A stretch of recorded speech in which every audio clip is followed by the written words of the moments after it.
브루스 알렌 목사님이 영광의 세대라는 책에서 이런 말을 하고 있습니다. 교회는 하나님 말씀 대신 전통을 끌어안았고 그것을 말씀의 자리에 올려놓았다. 우리는 초대교회가 어떤 모습인지 잘 알고 있다. 성도들은 사랑을 실천했고 하나님의 능력을 강하게 나타내 보였다.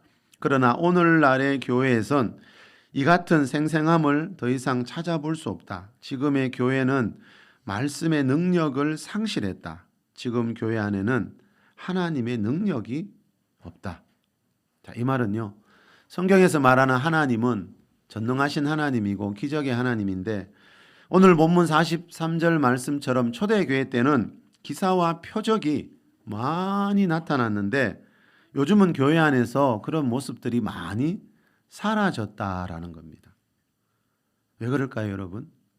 미국 교회만 그런 게 아니고 한국 교회도 언제부턴가 이렇게 되어 있거든요. 교회가 이렇게 된 이유가 어디 있다고요? 이 목사님이 뭐라 그럽니까?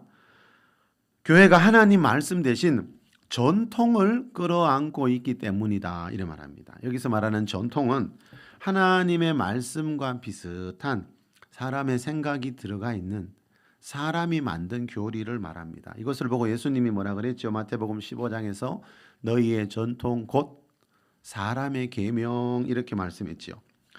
마태복음 15장 3절에 보면 예수님이 너희는 어찌하여 너희의 전통으로 하나님의 계명을 범하느냐고 바리새인과 서기관들을 책망하시고 있습니다. 이 사람들은 당시의 종교 지도자들이었지만 하나님 말씀 그대로를 전하는 게 아니고 거기다가 사람의 생각이 살짝 들어가 있는 사람의 계명을 가르치고 있었습니다. 지금의 말로 하면 교단의 교리 같은 겁니다. 신학 사상 같은 겁니다.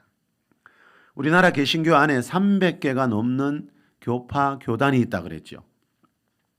그 중에는 여러분 분명히 사람이 만든 교리를 하나님 말씀처럼 믿고 있는 경우도 많이 있다는 겁니다. 교회와 성도들이 가장 조심해야 되는 게 이겁니다, 여러분.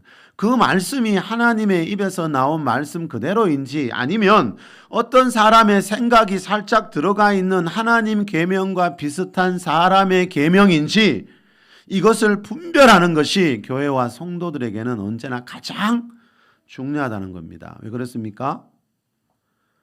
우리가 하나님을 믿으러 여러분 이 자리에 왔지 하나님과 비슷한 존재를 믿으려고 여기 있는 게 아니지 않습니까?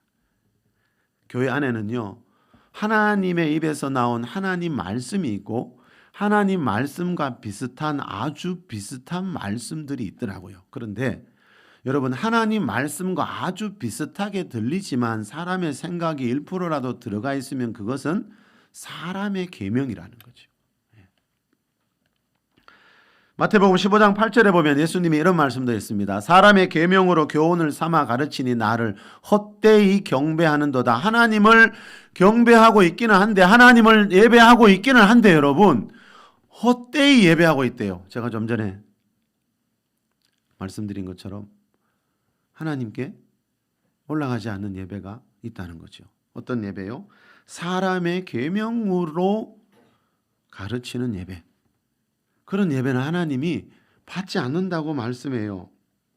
이 말은 여러분 사람의 계명을 가르치는 곳에서는 하나님의 능력이 나타나지를 않는다는 뜻입니다. 이 목사님이 이 책에서 이런 말도 합니다. 그들의 삶에 적극적으로 관여하신 하나님, 능력의 하나님, 표적과 이적의 하나님이시다. 그러나 교회는 살아계신 하나님을 보여주는 일에는 실패했다. 무기력한 교회는 결국 사람들의 마음에 커다란 공허감을 남겼다. 안타깝게도 사람들은 자신의 마음속 빈 공간을 어떻게든 채우려는 심산으로 신비사술과 사탄 숭배에 손을 뻗는다. 이 말은 여러분 요즘 점집이 정말 많아졌죠. 우리나라도요. 그리고 이단 교회들도 정말 많아졌지요. 여러분 그런 일들이 일어나는 이유 중에 하나가 뭔가 하면은요, 교회가 하나님의 능력을 보여주지 못하고 있기 때문에 사람들이 다른 곳을 찾고 있다는 거예요. 교회가 하나님에 대해 말은 하는데 하나님의 능력을 보여주지 않으니까 사람들이 교회가 아니라 다른 것을 찾아다니고 있다는 겁니다. 자, 성경에 보면 여러분, 우리가 믿는 하나님은요, 사람들에게 나타나서 말씀만 전해주고 가시는 하나님이 아니라는 것을 꼭 기억하셔야 됩니다.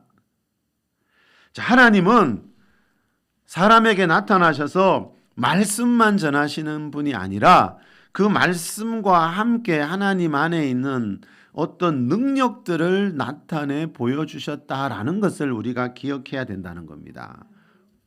출애굽기 3장에 보면 하나님이 모세에게 나타나시는 장면이 있죠. 하나님이 떨기나무 가운데서 그를 불러 이르시되 모세야 모세야 하시매 그가 이르되 내가 여기 있나이다. 자, 여러분, 하나님이 모세를 찾아오셔서 모세야 모세야 부르십니다. 그런데 어디 가운데서요? 떨기나무 가운데서 모세를 불러 이르시되, 떨기나무 가운데서 하나님이 지금 떨기나무에 임재해 계시다는 거죠. 자, 떨기나무 가운데서라는 말이 무슨 뜻인지 이 말씀 바로 앞에 나오는 2절을 보면 알 수 있습니다. 그가 보니 모세가 보니 떨기나무에 불이 붙었으나 그 떨기나무가 사라지지 아니하는지라. 여러분, 이런 나무 보셨어요? 사라지지 않는다는 말이 현대인의 성경에 보니까 타서 없어지지 않았다 이렇게 돼 있어요. 나무에 불을 붙여 보셨습니까? 나무에 불을 붙이면 여러분, 나무가 타서 재가 되어서 사라져야 하는데 나무에 불은 계속 타오르고 있는데 그 나무가 타서 없어지지 않고 계속 그 자리에서 불타고 있다라는 겁니다.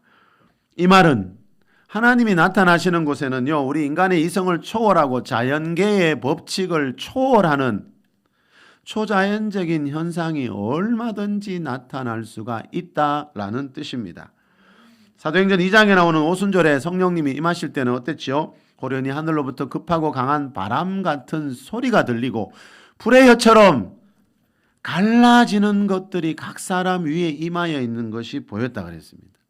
지난주일에 살펴본 역대하 5장에는 그 수백 명이 찬양하다가 여러분 그 성전에 그 구름이 뭐라 그랬지요? 하나님의 영광이라 그랬지요. 하나님의 영광이 가득해 있는 그 구름이 임하니까 사람들이 능히 서서 섬기지 못했다라는 말씀을 우리가 살펴봤습니다. 여러분, 찬양하다가 하나님의 영광이 임하니까 능히 서서 섬기지 못했다는 말은 그곳에 있는 예배자들의 영혼, 육의 어떤 변화와 감동과 떨림이 일어났다라는 뜻이지요. 여러분, 의사가 병원에서 우리 몸을 만질 때, 그죠? 우리 몸을 치유할 때 우리 몸에 어떤 변화가 일어나듯이 우리 사람의 영혼육을 창조하신 하나님이 우리 가까이 임재하셔서 우리와 함께 하실 때 우리 영혼육에도 어떤 변화가 반드시 일어난다라는 거지요. 자, 모세가 떨기나무 불꽃 가운데서 말씀하시는 그 하나님의 음성을 들었을 때에도 분명히 모세의 마음과 몸에는 어떤 감동이나 떨림과 같은 변화가 있었다라는 겁니다. 오순절에 성령을 체험했던 120명의 성도들도 그들이 다 성령의 충만함을 받고 다른 언어로 방언으로 말하기 시작할 때 그들의 마음과 몸에도 분명히 어떤 변화가 일어났다라는 것을 우리가 알 수 있습니다. 창조주 하나님이 가까이 다가오시는데 여러분, 우리가 사람이, 내가 좋아하는 사람이 내 가까이 다가와도 내 마음과 몸에 변화가 일어나는데 여러분, 그 거룩하신 하나님이 우리에게 임재하실 때, 우리 가까이 오실 때, 그죠? 우리 영혼 육에 어떤 변화, 치유와 회복이 일어나는 것은 너무나 당연한 일이라는 겁니다. 여러분, 이 모세는 당시에 40년 동안 양을 치던 평범한 양치기였습니다. 근데 여러분, 그 떨기나무 불꽃 가운데 말씀하시는 하나님의 음성을 들은 뒤에, 하나님을 만나는 체험을 한 뒤에 이 모세가 어떤 사람이 되죠? 애굽 왕 바로를 찾아가서 애굽에서 종살이하던 이스라엘 백성들을 내놓으라고, 그 이스라엘 백성들을 이끌고 나올 수 있는 능력이 모세에게 언제 생겼습니까? 이 하나님을 만나는 체험을 한 뒤에 모세에게 그런 엄청난 능력이 생겼습니다. 이 말은 우리가 하나님의 임재와 영광을 체험할수록 이전에 없던 어떤 능력이, 하나님으로부터 오는 능력이 내 안에 들어오게 된다라는 겁니다. 그래서 바울이 고린도전서 4장 20절에서 하나님의 나라는 말에 있지 않고 오직 능력에 있습니다 이렇게 말했습니다. 우리가 말했으면 하나님의 능력도 보여주어야 한다는 뜻입니다. 모세가 애고방 앞에서 그랬듯이 교회와 성도들도요, 하나님에 대해서 말만 하는 것이 아니라 하나님의 능력을 보여주면서 이분이 하나님이다라고 전해야 한다는 겁니다. 하나님에 대해 100번 이야기하는 것보다 하나님의 능력을 한 번 보여주는 것이 더 효과적이라는 겁니다. 자, 이것에 대해 예수님이 승천하기 전에 이와 비슷한 말씀을 하셨습니다. 우리 마가복음 16장 17절 18절 같이 읽어봅시다. 앞에 나옵니다. 시작. 믿는 자들에게는 이런 표적이 따르리니 곧 그들이 내 이름으로 귀신을 쫓아내며 새 방언을 말하며 뱀을 집어올리며 무슨 독을 마실지라도 해를 받지 아니하며 병든 사람에게 손을 얹은즉 나으리라 하시더라. 자, 믿는 자들에게는 반드시 이런 표적이, 이런 기사와 이적이 따른다는 겁니다. 목회자들에게는이 아닙니다. 선교사님들에게만 아닙니다. 믿는 자들에게는, 자, 예수님을 믿는 자라면 누구나라는 뜻입니다. 그래서 여러분, 내가 지금 바른 믿음을 가지고 있는가, 내가 바르게 신앙생활하고 있는가 금방 알 수 있습니다. 왜요? 믿는 자들에게는 이런 표적이 따른다고 했으니까. 자, 첫째 어떤 표적입니까?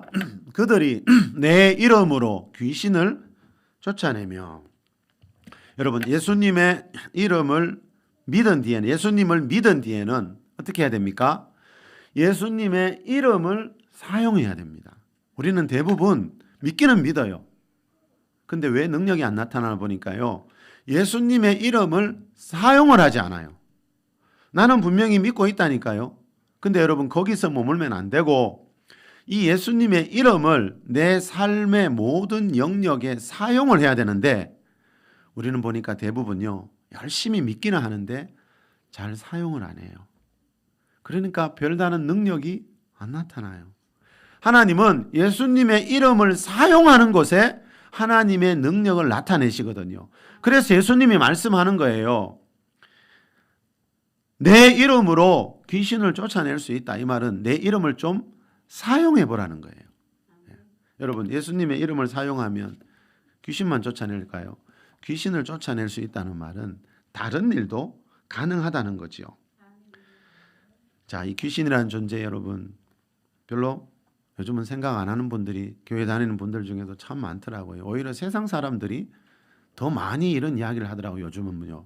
TV에도 보면 뭐 온갖 귀신 이야기, 그죠? 영계에 대한 이야기들이 많이 나오는데 이상하게 요즘은 교회 안에서는 더 이야기를 안 하는 경향이 있는 것 같더라고요. 둘 중에 하나겠죠. 귀신이 무섭거나 귀신에 대해 잘 알지 못하거나. 예. 자, 귀신이 어떤 존재인지 알고 나면 여러분 귀신만큼 우리가 상대하기 쉬운 그런 존재도 없거든요. 자, 여러분 성경에서 말하는 이 세상은 어떤 곳인가 하면요, 우리 육신의 눈에는 보이지 않지만 타락한 천사들인 악한 영들이 이 세상에 있다.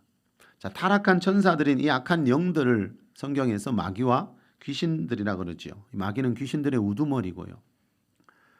자, 이 귀신들이 얼마나 많으면요, 이 타락한 영들이 얼마나 많으면 성경에 보니까 어떤 사람은 7 귀신이 들어가 있고 어떤 사람은 둘 안에는 2,000 귀신이 들어가 있는 경우도 나오고 있죠. 자, 여러분 이 타락한 천사들인 악한 영들, 즉 마귀와 귀신들이 어떤 일들을 하는지 예수님이 요한복음 10장 10절에서 가르쳐줬죠. 도둑질하고 죽이고 멸망시키는 일.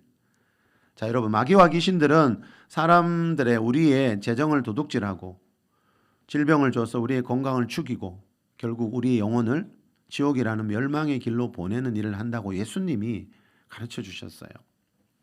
그래서 여러분 이 세상을 살아가면서 이 마귀와 귀신의 존재를 모르면 언젠가는 도둑질 당하고 죽임 당하고 멸망당하는 일을 만날 수밖에 없는 것이 이 세상 인간사라고 성경은 분명히 말씀하고 있습니다. 그래서 예수님을 믿고 난 뒤에는요, 예수님의 이름을 사용해서 귀신을 쫓아야 한다라고 예수님이 지금 말씀하고 있는 겁니다.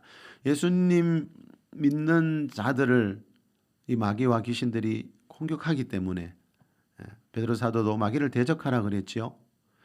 자, 그래서 이 마귀와 악한 영들이 나와 내 가정에 틈타지 못하도록, 가까이 다가오지 못하도록 예수 그리스도의 이름으로 쫓아내는 법을 꼭 배워야 한다라는 거죠. 자, 그래야지만이 마태복음 12장 28절에 예수님이 말씀하셨지요. 하나님의 성령을 힘입어 귀신을 쫓아내야 하나님의 나라가 그곳에 임한다 그랬죠. 이 말은 뭐지요? 이 세상 전부 이 마귀와 악한 영들이 지배하고 있다는 겁니다. 그래서 오죽하면 마귀를 세상의 신이라고 성경은 말씀하지요. 여러분 가정, 여러분 일터는 거기 원래 마귀의 본부였어요, 여러분. 마귀가 지배하는 곳이에요. 그러니까 마귀 입장에는 우리 그리스도인들이 여러분 예수를 믿는 순간에 에베소서 2장에 나오듯이 예수 믿기 전에는 공중의 권세 잡은 자 마귀를 따라 살다가 우리가 예수님 믿고 난 뒤에 그때 이제 마귀의 땅에서부터 우리가 벗어나게 되었거든요. 그러니까 마귀 입장에서는 다시 정복하고 싶죠. 빼앗겼으니까. 그래서 반드시 공격한다는 거죠. 그러니까 예수님도 귀신을 쫓으라 그러고 베드로 사도도 마귀를 대적하라고 말하는 겁니다. 마귀는 하나님이 대적하는 게 아니고 누가 대적합니까? 너희가 대적하라 그래요.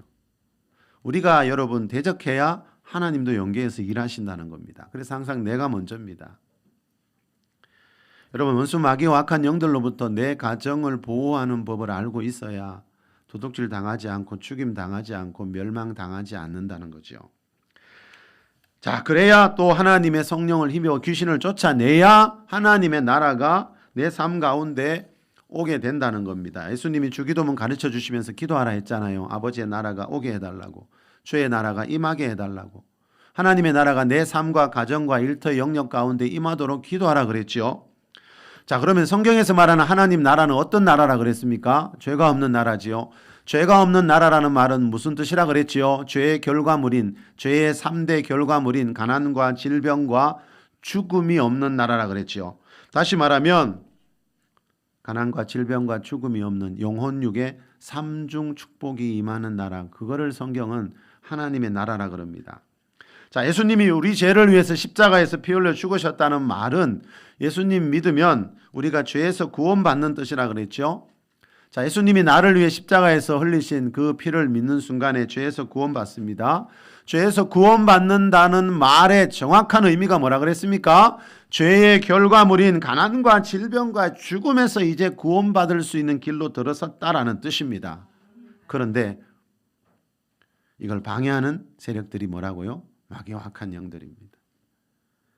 마귀와 악한 영들이 내가 하나님 백성 되고 난 뒤에도 하나님의 복을 받지 못하도록 공격해 온다는 겁니다. 그래서 예수님이 내 이름으로 귀신을 쫓아내라 그런 겁니다. 그래서 사도 바울이 마귀를 대적하라는 겁니다. 그들이 대적해 올 때, 그들이 공격해 올 때 당하면은 가정에 엄청난 피해를 입기 때문에 쫓으라 그러고 대적하라 그러겠지요. 아무 일 없으면 여러분, 별다른 일 없으면 성경이 이렇게, 특히 예수님이 이렇게 귀신 이야기를 강조하실 리가 없지요. 자, 믿는 자들에게 따르는 두 번째 표적이 뭐였지요? 새 방언을 말하며였지요. 자, 예수님 믿는 사람이라면 누구나 다 귀신을 쫓아낼 수 있듯이, 자, 믿는 자들에게는 이런 표적이 따른다. 내 이름으로 귀신을 쫓아내면, 이 말은 예수님 믿기만 하면 누구나 예수님의 이름을 사용해서 귀신을 다 쫓을 수 있다는 뜻입니다. 그렇듯이 예수님 믿는 사람이라면 누구나 다 새 방언을 말할 수가 있다라는 뜻입니다. 그래서 바울이 고린도전서 14장 5절에서 나는 너희가 다 방언 말하기를 원한다. 어린이도 할머니도. 어린이들 방언하는 거 보셨죠? 전에 영상에 제가 한번 보여드린 적 있지요. 저희 교회도 예전에 초등학생들이 방언하는 애들이 있었지요. 예전에 90 먹은 연세 90도 되신 할머니 있었는데 방언 잘 하시더라고요. 왜요? 영이 거듭난 예수님 믿고 죄로 인해 죽었던 영이 거듭나고 그 거듭난 영 안에 성령님이 들어오신다 했지요. 자, 예수님 믿고 영이 거듭난 사람들은 누구나 영으로 말할 수 있다 그랬죠. 바울이 내가 만일 방언으로 기도하면 나의 영이 기도하는 거다 그랬잖아요. 그래서 어린이도 할머니도 예수님 믿으면 누구나 이 새 방언을 말할 수가 있다라는 겁니다. 자, 여러분, 나는 너희가 다 방언 말하기를 원한다고 바울이 고린도 교회 성도들 보고 그랬죠. 고린도 교회 성도들 어린이든지 할머니든지 믿은 지 10년 된 사람이든지 어제 믿은 사람이든지. 자, 여러분, 나는 너희가 다 방언 말하기를 원한다는 말은 고린도 교회 성도들만 방언하기를 원한다는 뜻이 아니겠지요. 이 세상 모든 교회 성도들이 다 방언 말하기를 원한다라는 뜻입니다. 그래서 사도행전 곳곳에 나오지요. 이미 예수님 믿고 그 영이 거듭난 성도들, 이미 교회 다니고 있는 성도들이 어느 날 기도받으면서 성령의 임재를 경험하면서 방언과 같은 성령의 은사를 받는 모습들이 사도행전에 곳곳에 나오고 있습니다. 제가 늘 성령의 내주하심과 임하심의 차이에 대해서 반복해서 말씀드리고 있습니다. 교회를 오래 다녔지만 이 차이를 모르는 분들이 너무 많더라고요. 그래서 제가 늘 강조합니다. 이게 우리 신앙생활의 가장 중요한 부분이기 때문입니다. 자, 성령의 내주하심과 임하심의 차이가 있다 그랬죠. 자, 예수님 처음 믿을 때 무슨 일이 있다 그랬죠? 좀 전에 말씀드린 대로 죄로 인해 죽어 있던 최초의 사람 아담이 범죄할 때 영이 죽었다 그랬죠. 우리는 아담의 후손이고 아담으로부터 죽은 영을 물려받은 채로 태어났습니다. 그런데 예수님 처음 믿을 때 죄 때문에 영이 죽었잖아요. 예수님 믿고 죄에서 구원받으니까 이 영이 다시 거듭나는 겁니다. 자, 죄로 인해 죽어있던 영이 거듭나면서 그때 성령님이 우리 거듭난 영 안에 들어오신다 그랬죠. 그걸 보고 사도 바울이 뭐라 그랬죠? 너희 안에 하나님의 성령이 거하시는 것을 알지 못하느냐. 자, 예수님 처음 믿을 때, 처음 영접 기도할 때 죄로 인해 죽어있던 영이 거듭나면서 성령님이 그 사람 안에 들어오시는데 이게 성령의 내주하심입니다. 안에 거하신다는 뜻입니다. 그런데 사도행전에 보면 이미 예수님 믿고 영이 거듭나서 성령님이 내주하고 있는 성도들에게 어느 날 성령님이 임하셔서 방언과 예언 같은 성령의 은사를 주시는 모습이 나오는데 이것이 임하시는 성령입니다. 자, 내주하시는 성령은 예수님 믿고 죄에서 구원받는 것과 관계된 문제이고, 자, 임하시는 성령은 죄에서 구원받고 난 뒤에 성령의 능력, 은사와 능력을 받는 문제와 관계된 겁니다. 그래서 은사가 없다고 해서 그 사람이 구원받지 못한 사람은 절대로 아니라는 겁니다. 사도행전 1장 8절에 보면 예수님이 승천하기 직전에 제자들에게 성령이 너희에게 임하시면 너희가 권능을 받게 될 것이다 말씀했지요. 자, 하나님의 영이신 성령님은 어떤 분이라고요? 너희에게, 너희 각 사람에게 임하시는 분이다. 가까이 오셔서 너희 한 사람 한 사람을 만지시는 분이다, 이런 뜻이지요. 성령님은 우리 한 사람 한 사람과, 여러분, 우리가 자녀가 아무리 많아도, 여러분, 우리 다 하나님 자녀잖아요. 여러분, 자녀가 아무리 많아도 그 부모들은 자녀들과 1대1로 깊은 관계를 다 맺기 원하듯이 하나님은 이 세상에 자녀들이 아무리 많아도 여러분, 그 자녀들 한 사람 한 사람과 1대1의 관계를 원하세요. 그게 뭐예요? 성령이 너희에게 임하시면이에요. 너희 각 사람에게 임하시면. 그래서 이 말씀이 이루어지는 사도행전 2장에 보니까 여러분, 그 성령의 불이 각 사람 위에 하나씩 임하여 있더니 그랬잖아요. 성령님은 우리 한 사람 한 사람 한 사람을 개인적으로 만나고 싶어 하신다는 겁니다. 자, 그거는 임하시는 성령입니다, 여러분. 그러니까 예수님 믿고 성령이 내주하고 난 뒤에 이 임하시는 성령을 따로 체험하는 거라는 거죠. 자, 그런데 방금 예수님 말씀처럼 성령이 너희에게 임하시면 너희가 권능을 받고 그랬잖아요. 그리고 성령이 임하실 때 사도행전 2장에 보니까 방언하고 있더라고요. 사도행전 19장에 보니까 성령이 임하실 때 그들이 방언도 하고 예언도 하니 모두 12사람쯤 된다 그랬거든요. 이 말은 성령이 임하실 때 임하는 권능 중에 하나가 뭡니까? 방언이고 예언이고 귀신을 쫓는 능력이라는 거죠. 병을 고치는 능력이라는 거죠. 자, 하나님은 하나님의 백성들에게 임하시는 성령을 체험하게 하면서 이런 권능, 은사를 주신다는 거죠. 왜요? 이런 권능이 없는 것보다 여러분 생각해 보세요. 이런 권능이 있으면 우리의 영혼, 육이 더욱더 강건해지고, 그죠? 우리가 더 많은 사람들에게 선한 영향력을 끼칠 수가 있기 때문에 하나님은 임하시는 성령을 통해서 모든 믿는 자들에게 하나님의 능력과 은사를 주시기를 원하고 계시다는 겁니다. 자, 여러분, 성령이 너희에게 임하시면 너희가 권능을 받고, 자, 예수 믿는 사람들에게는 이보다 더 중요한 게 없다 그랬죠. 예수님 믿지 않는 사람들에게는요, 지금 예수님을 믿고 죄에서 구원받는 게 가장 중요하고요. 저와 여러분처럼 예수님 믿고 교회 다니는 사람들에게는요, 성령이 너희에게 임하셔서 너희가 권능을 받는 것만큼 더 중요한 일은 없습니다, 여러분. 교회에서 하는 수많은 일들이 있지만 그 나머지 일들은 사도행전 1장 8절 말씀 우리 많이 봤죠. 봉사하고 전도하고 선교하는 것도 성령이 너희에게 임하시면 너희가 권능을 받고 난 뒤에 내 증인이 되라 그러죠. 그죠? 그래서 성령 받지 않고 봉사하고 선교하다가 온갖 부작용들이 다 일어나죠. 개인에게도 일어나고 교회에도 일어나고. 우리가 예수님이 말씀하신 순서를 무시했기 때문에 그런 부작용들이 일어나게 된다라는 겁니다. 자, 누가복음 11장 13절에 보면 예수님이 하늘 아버지께 성령을 구하라. 너희 하늘 아버지께서 구하는 자에게 성령을 주신다. 자, 성령은 구하는 자가 받습니다, 여러분. 그런데 여러분, 불신자들이 예수님 믿지 않는 사람들이 성령 구하는 거 봤습니까? 이 말은 무슨 말인가 하면 예수님은 지금 예수님 믿는 제자들에게 이 말씀을 하고 있다는 겁니다. 불신자들은 성령님 존재도 믿지 않기 때문에 하늘 아버지께 성령을 구하지 않습니다. 지금 누구 보고 하늘 아버지께 성령을 구하라 그러는 겁니까? 예수님 믿고 있는 자들 보고. 자, 이 말은 여러분, 자, 예수님을 메시아로 믿고 난 뒤에 받아야 될 성령이 있다. 경험해야 될 성령 체험이 있다라는 뜻이잖아요.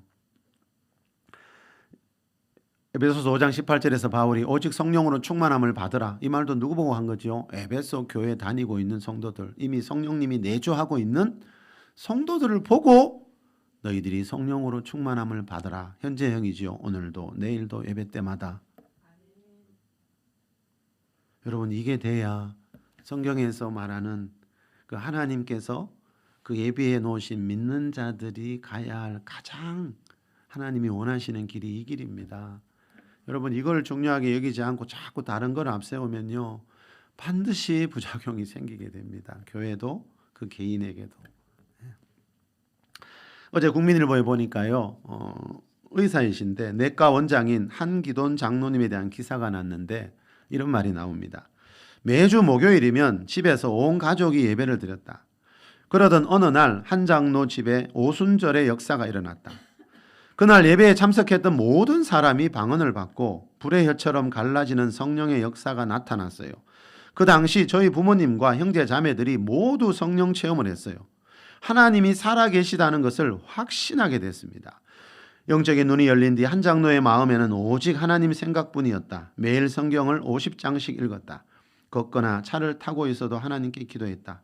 여러분, 하루에 성경 50장 읽어보셨습니까? 내 힘으로 하려면 좀 힘들 거예요. 근데 이분도 그전에는 그러지 않았는데 가정예배 드리다가 성령을 체험한 뒤에는 하루에 성경이 50장 읽어지더래요. 기도가 되더래요. 자, 여러분, 이 기사에서 말하듯이 이 장로님은 가정에서 가족들이, 부모 형제들이 모여서 가정예배를 드릴 때 체험했습니다.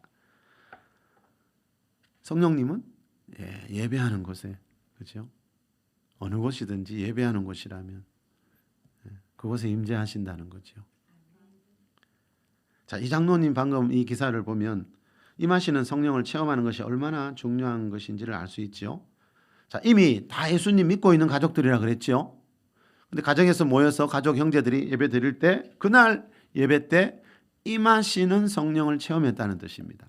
성령의 임재를 체험하니까 성령의 임재 속에서 가족들이 다 갑자기 방언을 말하기 시작했다는 것은 예수님이 말씀하신 성령이 임하시면이 그 가족들의 삶 가운데 실제가 되었다라는 겁니다.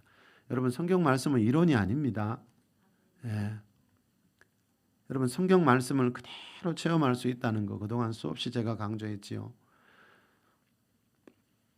자, 여러분 이분이 방금 뭐라 그랬습니까? 이 기사에 보니까 방언을 받고 난 뒤에 영적인 눈이 열린 뒤 한 장로의 마음에는 오직 하나님 생각뿐이었다 그러죠. 자, 영적인 눈이 열린 뒤, 자 이게 맞습니다, 여러분. 자, 이 방언과 성령 체험이 왜 중요한가 하면요, 이런 성령 체험을 할 때, 특히 성령 체험을 하면서 이 방언을 받을 때 이것이 대부분의 사람들에게 영적인 눈이 열리는 시작점입니다. 예. 자, 영적인 눈이 열리니까 오직 하나님 생각뿐이다. 하나님 생각이 훨씬 더 많이 납니다. 매일 성경 읽고 싶어지고 기도가 하고 싶어집니다. 자, 이 영적인 눈을 열어주는 역할을 하는 게 뭡니까? 성령이 너희에게 임하시면 성령 체험입니다. 자, 성령을 체험하면 그때부터 영의 세계가 훨씬 더 실제적으로 가깝게 느껴집니다. 빌 해몬 목사님이 쓴 방언을 해야 하는 70가지, 70가지 이유라는 책이 있습니다. 몇 가지요? 70가지입니다. 이 책에 보면 이런 말이 나옵니다. 믿음을 증가시키는 가장 좋은 두 가지 방법은 하나님의 말씀 그리고 하나님의 영이다. 우리는 하나님 말씀으로 내 마음과 생각을 채우고 방언 기도로 우리의 영의 권능을 입힐 수 있다. 하나님 말씀은 목재이다. 나무이다. 그리고 영의 언어인 방언은 그것에 불을 붙인다. 그래서 말씀과 성령의 은사, 방언과 같은 성령의 은사는 함께 가야 한다는 겁니다. 예. 그 말씀에 불을 붙이는 역할을 하는 게 이 영의 기도라는 겁니다. 자, 이 목사님이 보기에 방언을 해야 하는 이유는 70가지가 된대요. 이 말은 여러분, 방언이 그만큼 우리 신앙생활에서 중요한 역할을 하고 있다라는 뜻입니다. 김요한 목사님이 쓴 방언으로 열리는 성령의 은사라는 책이 있습니다. 방언으로 열리는 성령의 은사라는 말은 방언의 은사를 받아서 방언을 규칙적으로 사용하면 다른 은사들이 열리게 된다라는 겁니다. 한때 방언을 받았다가 잃어버린 분도 참 많지요. 사용 안 하는 분들도 많고, 그러면 녹슨 칼이 되어버립니다. 아무 능력이 되지 않습니다. 그래서 이 방언을 자꾸 반복적으로 규칙적으로 사용하면 이 책 제목처럼 또 다른 은사들이 열리게 됩니다. 하나님 왜 방언을 주셨을까요? 그 방언으로 좀 전에 말씀드린 대로 하나님과의 1:1 관계를 맺어가자고 그걸 주셨거든요. 예.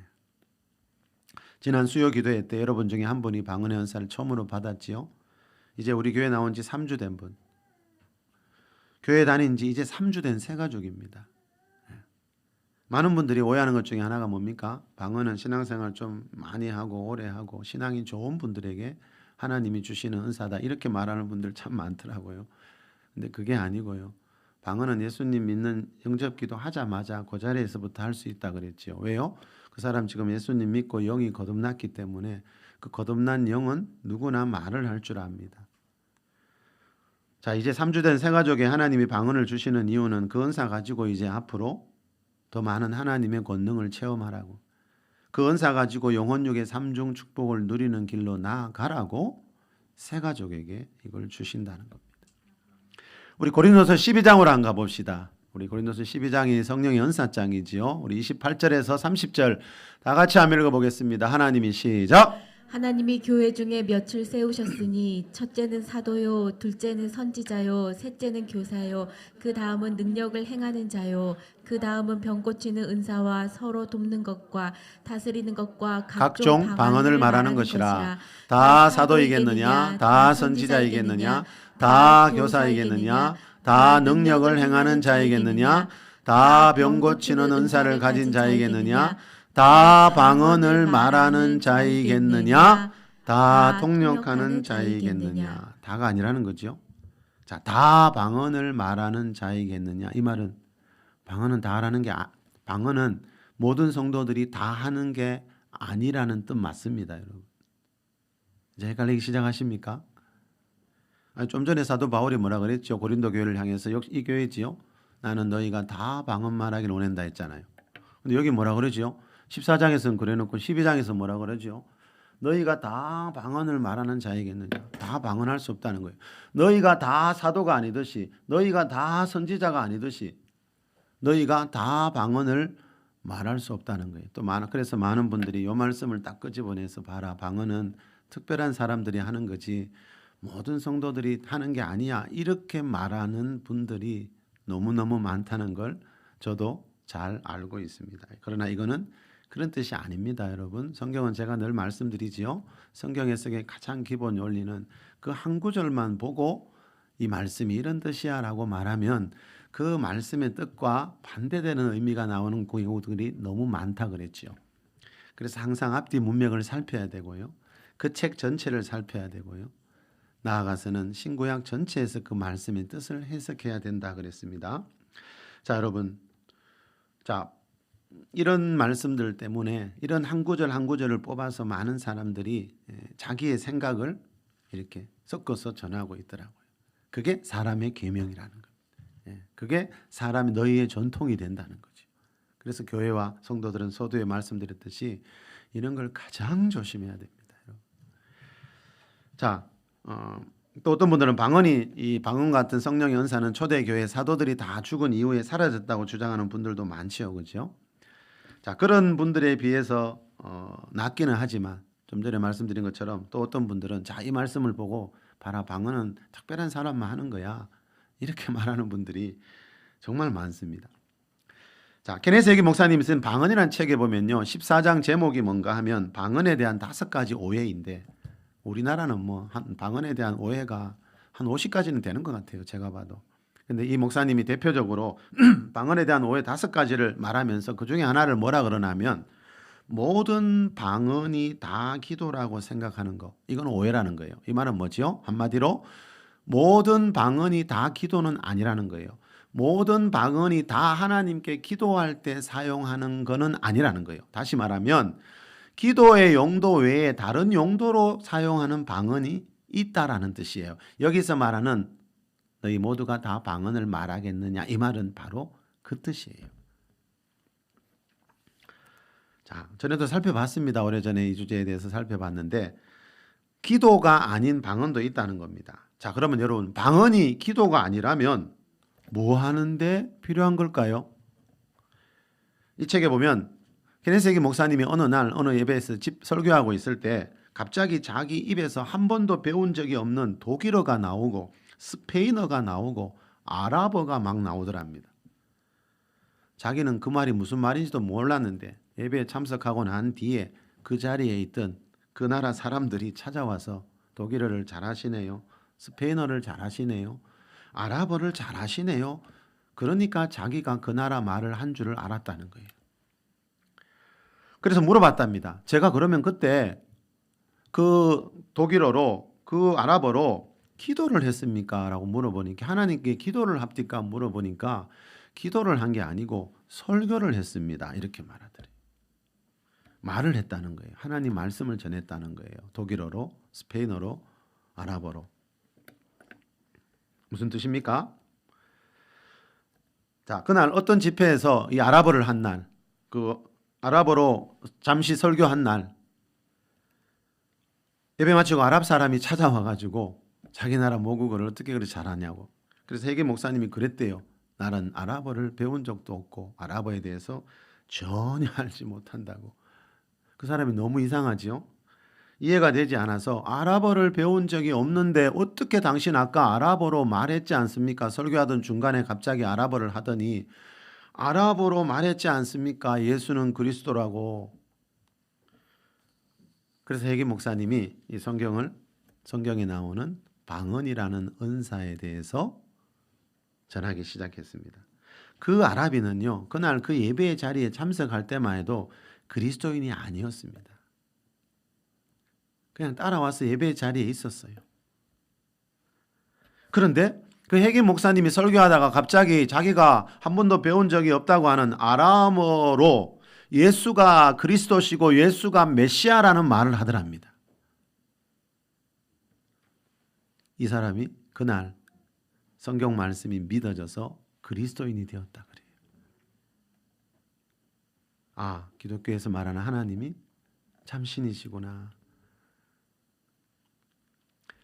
그래서 여러분 고린도전서 14장 22절에 보면요. 방언은 믿지 아니하는 자들을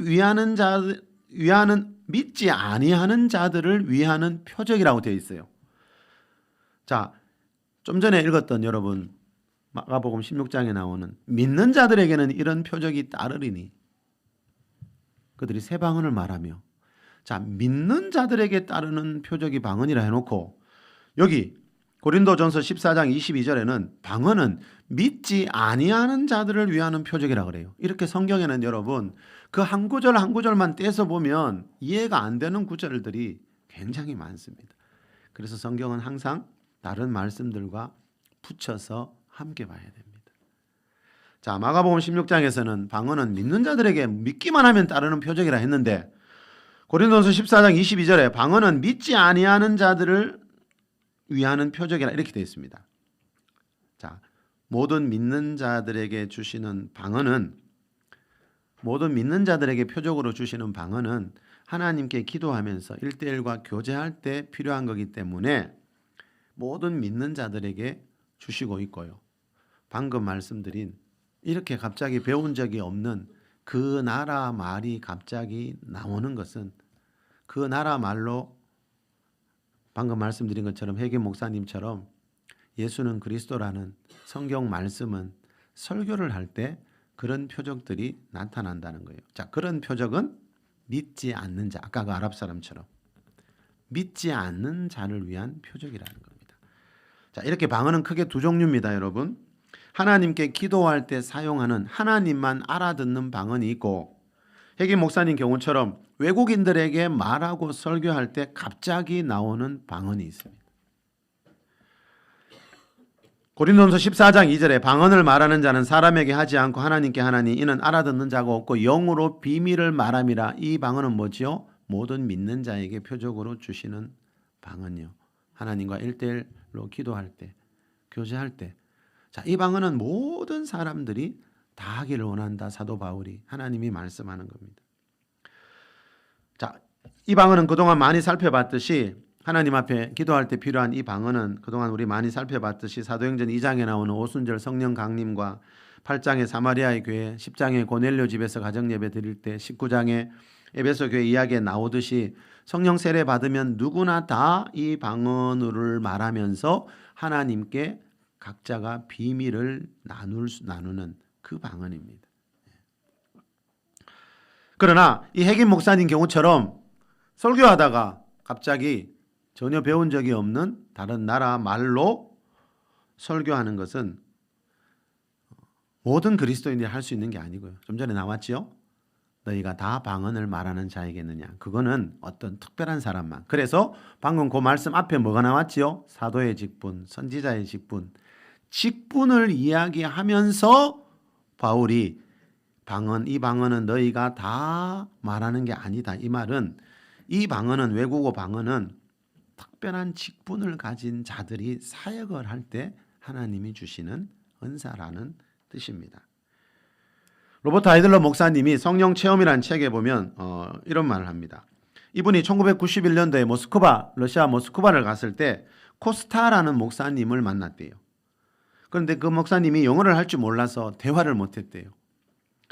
자, 그때 있었던 일 이렇게 말합니다. 예배가 시작되자 코스타 목사님은 미국 본토 발음으로 성령님 이곳에 오신 것을 환영합니다라고 기도를 드렸습니다. 제가 좀 전에 뭐라 그랬죠? 이 목사님은 영어를 전혀 할 줄 모른다 그랬죠.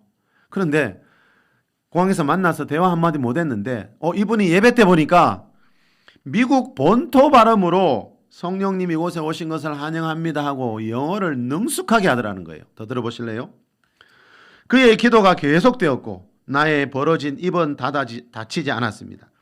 소련 사람이, 러시아 사람이 미국 본토 발음으로 영어를 구사한다는 건 거의 불가능한 일입니다. 하물며 코스타 목사님은 영어를 전혀 배우지 않은 사람입니다. 예배가 끝난 후에 나는 코스타 목사님 아내에게 저는 코스타 목사님이 영어를 하지 못하는 줄 알았는데 오늘 예배 때 보니 완벽한 영어로 기도하시군요 라고 말했더니 그녀가 웃으며 대답했습니다. 내 남편은 영어를 못해요. 목사님, 그것은 방언 기도였습니다. 뭐라고 기도하는지 그 목사님도 모르고 계십니다. 자, 이렇게 전혀 배우지 않는 외국어로 여러분 말하는 것, 기도하는 것, 이것도 방언의 은사라는 겁니다. 예. 자, 이렇게 외국어 방언을 받은 사람들, 제가 전에도 어느 글에서 봤거든요. 영어 ABC도 쓸지 모르는 할머니가 기도할 때 영어로 유창하게 기도한다 하더라고요. 그게 방언입니다. 방언의 한 종류입니다. 하나님 살아계신 분입니다. 하나님은 살아계셔서 하나님의 백성들에게 이런 은사들을 나누어 주고 계시는 분이라는 거죠. 이렇게 외국어 방언을 받으면 외국어 배우지 않은 외국어로 기도도 할 수 있고 설교도 할 수 있다는 겁니다. 자, 정리해서 말씀드리면 이렇습니다. 성령이 임하실 때 주시는 권능 중에 하나. 자, 성령이 너희에게 임하시면 너희가 권능을 받고 그랬지요. 그 사도행전 1장 8절에서 말하는 권능은 분명히 2장 4절에서 말하는 방언입니다. 그 1장 5절 8절에서 말하는 성령 세례, 성령의 임재가 이루어진 것이 2장 오순절 성령 강림 사건이라 그랬죠. 우리 많이 살펴봤지요. 그 말은 무슨 말입니까? 1장 8절에서 말하는 성령이 임할 때 너희가 받게 되는 권능 중에 하나가 대표적인 게 방언이라는 겁니다. 자, 성령이 임하실 때 주시는 권능 중에 하나인 방언이라는 은사가 있는데 대부분의 성도들이 받는 방언은 고린도전서 14장 2절에서 말하는 사람은 알아들을 수 없고 하나님만 알아들으실 수 있는 이 세상에 없는 말로 하는 기도하는 방언입니다. 그런데 어떤 사람들은 어떤 사역자들은 사람이 알아들을 수 있는 이 세상에 존재하고 있는 다른 나라의 말, 외국어 방언을 받는 사람들도 있다는 겁니다. 그 나라 말을 전혀 배운 적이 없는데 그 나라 말이 유창하게 나오는 겁니다.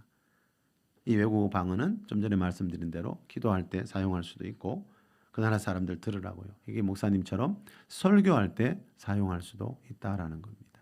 자, 하나님은 지금 우리 시대에도 이런 일들을 하고 계시다라는 겁니다. 중요한 것은 이런 다양한 은사들을 경험하면 무슨 일이 있다 그랬죠? 이게 목적이 아니고 여러분. 자, 좀 전에 국민기사에 나왔던 그 장로님처럼 우리가 성령 체험을 하게 되면, 자, 성령 체험을 하면서 은사를 받게 되면 그게 목적이 아니고 여러분 무슨 일이 있다 그랬죠? 하나님이 살아계시고 나와 함께 하고 계시다는 것을 더 확실히 알게 된다는 거예요. 예. 하나님과의 친밀감이 더 깊어진다. 하나님이 어떤 분인지 점점 더 깊이 알아가는 이것이 더 중요합니다. 그리고 그런 은사들은요, 다 성령의 권능이라 그랬죠.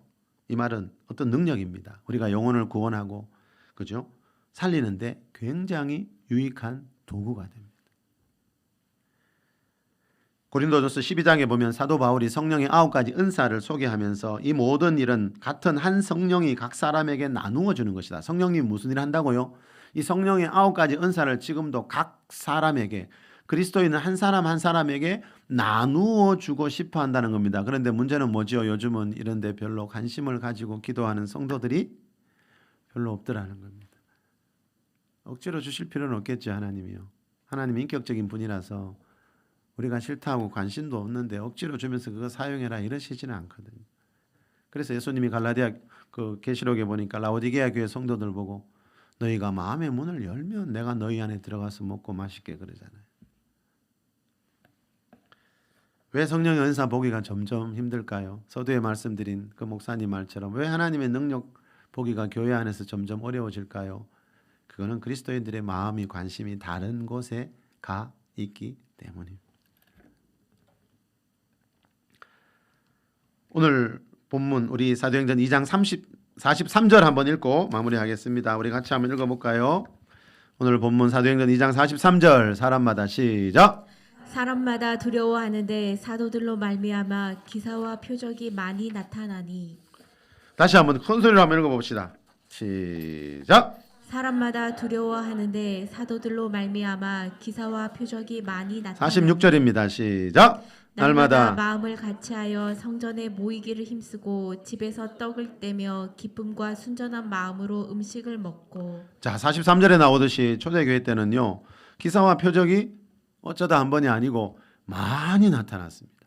기사와 표적이 많이 나타났습니다. 그런데 요즘은 이렇진 않은 것 같죠, 그죠? 왜 그럴까요? 하나님은 예수 그리스도는 어제나 오늘이나 영원토록 동일하신 분이라 했는데 초대교회 때는 이렇게 기사와 표적이 많이 나타났는데 요즘은 왜 안 그럴까요? 자, 여러분 초대교회 때 기사와 표적이 많이 나타난 그 이유가 46절에 방금 나왔죠. 46절에 뭐라 그럽니까? 날마다 마음을 같이하여 성전에 모이기를 힘쓰고. 성전에 모여서 뭐 했겠습니까? 초대교회 성도들이 날마다 마음을 같이해 성전에 모여서 뭐 했겠습니까? 분명히 기도하고 예배드렸겠지요, 성전에서.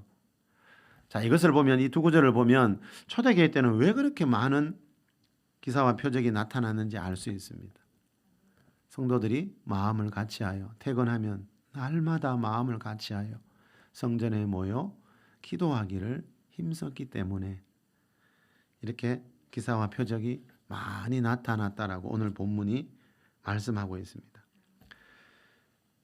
자, 여러분 방언으로 열리는 성령의 은사라는 책 표지에 나오는 이 말을 전하면서 말씀을 맺겠습니다. 그 책에 보면 이런 말이 나옵니다. 방언을 통해 성령의 다양한 은사가 열리고 죄와 사단과 우상과 세상을 이기게 한다. 다시 한번 읽어드릴까요? 방언을 통해 성령의 다양한 은사가 열리고 죄와 사단과 우상과 세상을 이기게 한다. 자, 우리 여러분 이걸 보면은 사도 바울이 왜 나는 너희가 다 방언으로 말하기를 원한다고 했는지 알 수 있습니다. 이 방언 기도 안에 엄청난 많은 비밀이 들어있다는 겁니다. 단순한 방언이 아닙니다. 어떤 분들은 방언으로 말하는 소리가 좀 듣기에 점잖아 보이지 않을 때가 있지요. 그래서 싫대요. 그러면 그 믿음대로 되겠지요. 얼마 전에도 그러더라고요. 방언하는 분들 봤는데 별로 점잖은 말처럼 안 들리더라고. 그런데 어떡하지요? 그분이 성령님인데 어떡하지요? 그분이 성경에서 말하는 성령님인데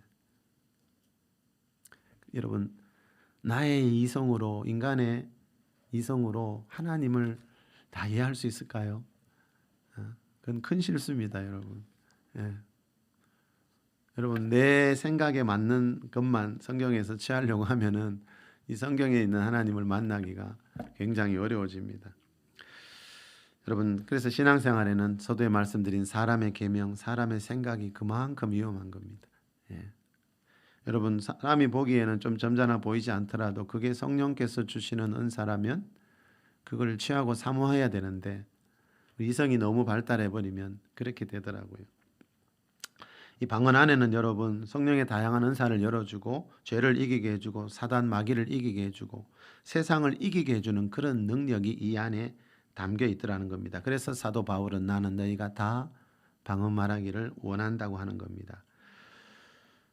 자, 여러분 하나님은 모든 믿는 자들에게요 이 성령의 임재를 통해서 이런 성령의 다양한 은사와 능력을 나누어 주시는 분이라고 성경은 말씀합니다. 이 성령의 은사를 받아서 우리도 초대교회 성도들처럼 기사와 표적을 일으키는 삶을 살라는 거죠. 여러분 초대교회 때 사도들만 기사와 표적을 일으킨 게 아니지요. 우리 뒤에 빌립 집사님 이야기 봤지요. 사마리아 성에 혼자 가서 복음 전하면서 병자 고치고 귀신을 쫓고 세례 주고 그분 평범한 집사님이잖아요. 이 말은 뭐지요? 누구나 성령을 체험하면 성령이 주시는 권능 가지고 주위에 있는 영혼들 살리고 고치는 일에 얼마든지 쓰임 받을 수 있는 사람이 될 수 있다라는 겁니다. 그래서 성령 받기 전과 성령 받고 난 뒤에 그 사람의 인생은 달라집니다. 예수 믿기 전과 믿고 난 뒤에 우리 인생이 달라지듯이 또 한 번 엄청나게 달라지는 게 언제지요? 예수 믿고 난 뒤에 신앙생활 하다가 임하시는 성령을 체험해서 은사의 세계로 영의 세계로 들어가면은 그때부터 또 실제적으로 그 사람의 삶이 달라지게 됩니다. 물론 방언을 받았다고 다 된 게 아니고요. 좀 전에 말씀드렸지요. 그거 받고도 사용하지 않는 분들이 너무 많더라고요. 나중에는 결국 녹이 쓸어버리지요. 아무 역사가 안 일어나죠. 그 방언이 성령의 권능인데 그걸 가지고 더 큰 권능으로 나가야 되는데 사용하지 않으면 아무런 일도 없더라는 거죠. 자, 그래서 여러분 이 주신 은사를 가지고 갈고 닦을 때 더 다른 은사들도 일어나게 되고 오늘 본문에서 말하는 기사와 표적이 나타나는 삶을 살 수 있습니다. 저와 여러분도 먼저는 초대교회 성도들처럼 모이기를 힘쓰면서 우리도 기도하는 교회를 만들 수 있기를 바랍니다. 그래서 우리 교회도 하나님의 기사와 표적이 나타나는 교회로 세워가는 저와 여러분 될 수 있기를 예수 그리스도 이름으로 축원합니다.